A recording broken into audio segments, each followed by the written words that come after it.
আসসালামু আলাইকুম বন্ধুরা, আজ আমি বানাবো চিংড়ি মাছের মালাইকারি। তার জন্য আমি এখানে কিছু চিংড়ি মাছ নিয়ে নিয়েছি। তার মধ্যে নুন, হলুদ আর সরষের তেল মেখে 15 মিনিট ম্যারিনেট হতে রাখবো। ততক্ষণ একটা মিক্সির জারের মধ্যে পোস্ত, কালো সরষে আর অল্প কাজু বাদাম বেটে নেব।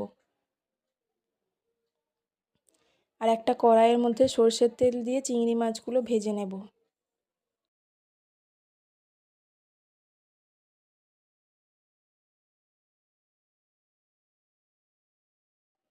চিংড়ি মাছগুলো ভাজা হয়ে গেছে। ওই কড়াইয়ের মধ্যে আরও একটু সরষের তেল দিয়ে লবঙ্গ, দারচিনি আর এলাচ দিয়ে আগে থেকেই আমি একটু পেঁয়াজ কেটে রেখেছিলাম, সেই পেঁয়াজটা দিয়ে ভেজে নেব।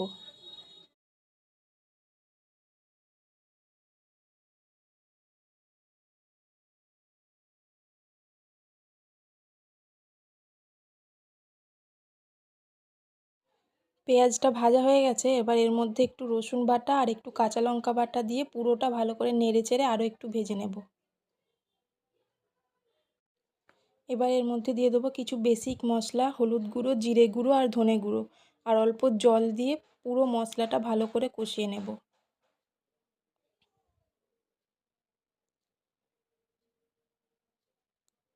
আর দিয়ে দিচ্ছি অল্প কাশ্মীরি মির্চ, যাতে করে কালারটা খুব সুন্দর আসে। এরপর দিয়ে দেবো কাজু, পোস্ত আর সরষের পেস্টটা। এটাও ভালো করে কষিয়ে নেব। এবার 5 মিনিটের জন্য ঢাকা দিয়ে দেব।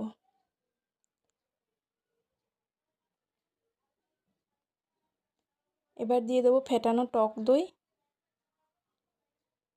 আর ছোটো বাটির 1 বাটি দুধ।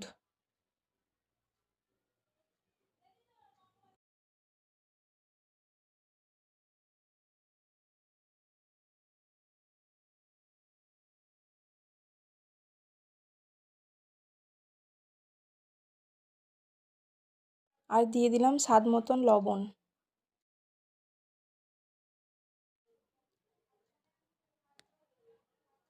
অল্প জল দিয়ে দিলাম, লবণটাও চেক করে নেব।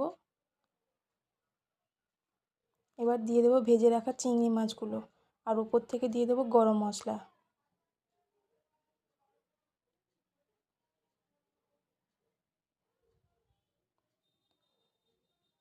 5 মিনিট ফুটিয়ে গ্যাসের ফ্লেমটা অফ করে দেবো।